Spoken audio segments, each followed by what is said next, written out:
नमस्कार, मैं हूं रवि सिंह। मैं आपको लेकर आया हूं आज उधमपुर लंबी गली सिटी हाई स्कूल बॉयज़। लेकिन मैं आपको ये दिखाना चाहूँगा, ये बिल्डिंग बनी हुई है, लेकिन अपने पीछे अगर मैं बात करूं तो आज यहाँ पर डीडीसी चेयरमैन लालचंद जी पहुँचे हैं।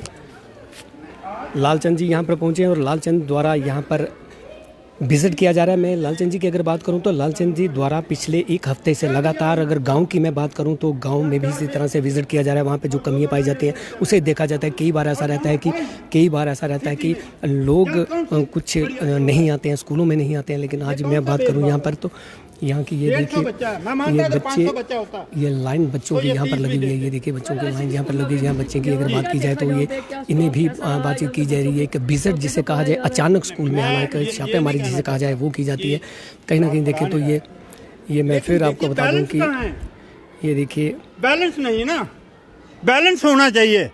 अगर किसी गाँव के स्कूलों को आप 4 टीचर दे रहे हो और शहर में आप 28 टीचर दे रहे हो, ये कौन सा सिस्टम है? मैं एलजी साहब तक ये अब अपनी आवाज़ उठाना चाहता हूँ। मैं एक चेयरमैन की हैसियत से नहीं, मैं एक आम नागरिक की हैसियत से, कि मेरे गांव में, मेरी डिस्ट्रिक्ट में इतने बच्चे परेशान हैं। कहीं उर्दू का टीचर नहीं है, कहीं मैथ का टीचर नहीं है। हैरानगी तब होती है जब एक स्कूल में आप जाओ, वहाँ 28 का स्टाफ है आपके पास, वो भी एक हाई स्कूल में। सर अगर बात करें दूर दराज गांव की बात करें तो वहां पर भी इसी तरह की समस्या बनी हुई है और कई बार प्रदर्शन लोगों द्वारा किया जाता है कि स्कूल गांव की अगर बात करें तो वहां पे 4 टीचर हैं, और उधमपुर अगर शहर की अगर बात करें तो यहां पर डबल ट्रिपल टीचर रखे गए हैं। लेकिन ये कहां तक ये जायज़ और आपकी ओर से क्या एक्शन लिया जाए? मैं चीफ सेक्रेटरी साहब से कुछ पूछना चाहता हूँ, क्या मुझे इसके बारे में बताइए कि जहाँ 28 का क्यों है? यह शहर है इसलिए, और मेरे गाँव में 4-6 टीचर नहीं है हाई स्कूल में। बैलेंस करिए, वो भी बच्चे हैं किसी के, वो भी इन टीचरों के सहारे ही हैं। क्या कंपटीशन करेंगे वो? एक तरफ सरकार कहती है कि बच्चों को अच्छी शिक्षा दी जाएगी, अच्छी पढ़ाई दी जाएगी, लेकिन अगर इसी तरह से चलता रहा तो बच्चे कहाँ तक उनका भविष्य एनरोलमेंट कैसे बढ़ेगा? फिर एनरोलमेंट की प्रॉब्लम है सर। एनरोलमेंट आप गांव में जाइए, मैं कह रहा हूँ 250-500 बच्चा एक स्कूल में, और स्टाफ क्या है? कहीं 8, कहीं 6, कहीं 5, कहीं 4, वो भी BLO लगा दिए, इलेक्शन सेल में लगा दिए। और ये सिटी स्कूल की मुझे हैरानगी होती है। मेरी डिस्ट्रिक्ट है, मैं ये नहीं कहना चाहता, लेकिन बैलेंस कहाँ है? 28 क्यों बिठाए हैं जहाँ? क्या सर, क्या बताएंगे कितने बच्चे यहाँ पे पढ़ते हैं टोटल? ये 150 बोल रहे हैं मैडम जी। टोटल मैडम जी कितने? 150 पे आपने 28 बिठा रखे हैं। और कहीं किसी का एक्सीडेंट हो जाता है, वो फार फ्लंग नहीं जा सकता है। हम उसके लिए कहीं CEO को या दूसरे को लोग अप्रोच करते हैं कि इसको कहीं नियर बाई, नहीं तो दूर ही गाड़ी के रास्ते में लगा दीजिए। नहीं, हम ये नहीं कर सकते। अरे भाई, आप वो नहीं कर सकते, ये क्या करते हो? ये सिस्टम ठीक नहीं है। ये भी देखा गया है कि जिनकी जो जान पहचान अच्छी है वो लोग ऊपर जाके अपनी ट्रांसफर करवाते हैं, जबकि जो कुछ ऐसे टीचर भी आज भी 10-15 साल हो गए गांव में बैठे हुए, उनके लिए कोई पॉलिसी नहीं है। तो पॉलिसी क्या उन लोगों के लिए पिक एंड चूज के लिए पॉलिसी रखी है? मैं यही कहना चाहता हूं कि जब पीछे टेंटेटिव दिया, क्यों कोई घर से बाहर जाएगा? उसमें सभी मैंने देखा आधा किलोमीटर पे उन्होंने अपना जो चॉइस दी थी। 4 साल टेंटेटिव चलती रही। आज रैशनलाइज के नाम पे हम इंतजार करते रहे कि कल रैशनलाइज होगा, हमारे स्कूलों को स्टाफ मिलेगा, हमारे बच्चों को टीचर मिलेगा।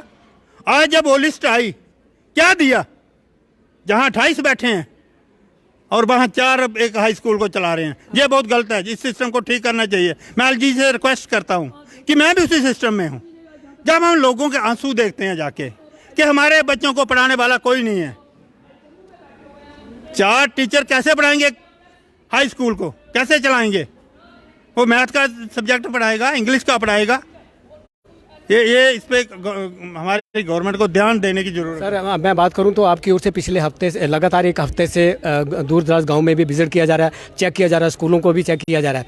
लेकिन कहीं ना कहीं देखें तो लोर अगर गंडाला की मैं बात करूं तो वहाँ पर एक स्कूल बना हुआ है और एक बिल्डिंग वहाँ पे गिरने वाली है। बच्चे पढ़ते हैं वहाँ पर, उस बिल्डिंग को गिराने का कोई आपकी ओर से वहाँ पर भी विजिट किया गया था। क्या मानते हैं तो बिल्डिंग को जल्दी गिराया जाएगा? नहीं, देखिए गंडाला वाला जो है ना, मैं वहाँ गया था वहाँ मैंने 2 क्लासें देखी, 10th और 9th। जो लेक्चरर था वो दरवाजे में खड़ा होकर लेक्चर दे रहा था और बच्चे 4 एक जहाँ 2 बच्चे बैठने 4 बैठे थे।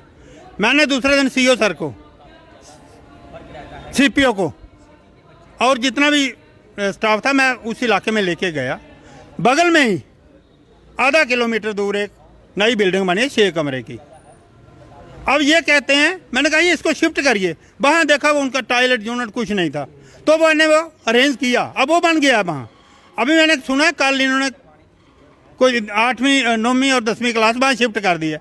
अरे जो टीचर छठी वाले को पढ़ाएगा उसका कोई पीरियड 9th का होगा, वो आधा किलोमीटर पैदल वहाँ जाएगा। क्यों नहीं दोनों इन्होंने शिफ्ट किए? वो कुछ लोग आ गए कि नहीं यहाँ से नहीं शिफ्ट करना है, बिल्कुल डैमेज बिल्डिंग है। अब उनको लग रहा है कि जहाँ से आधा किलोमीटर चला जाएगा हमारी दुकानदारी बंद हो जाएगी। लेकिन जब बिल्डिंग बननी थी तब क्यों नहीं उन्होंने वहाँ दी? तब ज़मीन वहाँ देनी थी, वहीं बिल्डिंग बनती। तो आज तो वो शिफ्ट करना, अभी तो छुट्टियाँ हैं, नहीं तो मैं जिस दिन स्कूल खुलेगा ना उस दिन जाके शिफ्ट करूँगा। आपने देखा कि ये थे डीडीसी चेयरमैन लालचंद जी, जिनका कहना था कि जिस तरह से इन्होंने यहाँ पर, अगर मैं उधमपुर लंबी गली की बात करूँ, यहाँ पे जो सिटी हाई स्कूल बॉयज़ बना हुआ है वहाँ की अगर बात करें तो यहाँ पर 150 बच्चा पढ़ता है, लेकिन 28 टीचर। मैं फिर आपको दिखाना चाहूँगा कि ये देखिए ये बिल्डिंग यहाँ पर बनी है और सिर्फ टोटल 150 बच्चा यहाँ पर पढ़ता है, लेकिन टीचरों की अगर मैं बात करूँ तो 28 टीचर यहाँ पर रखे गए हैं। दूर दराज अगर गाँव की बात की जाए तो वहाँ पर 300 बच्चा पढ़ता है, लेकिन टीचर की बात की जाए तो वहां पर सिर्फ आपको 4 टीचर नजर आएंगे। लोग वहां के काफ़ी परेशान रहते हैं और कई बार धरने प्रदर्शन किए गए। लोगों की यही डिमांड थी, यही मांग थी कि यहां पर टीचरों को बढ़ाया जाए, लेकिन ऐसा देखने को नहीं मिलता। लेकिन जिस तरह से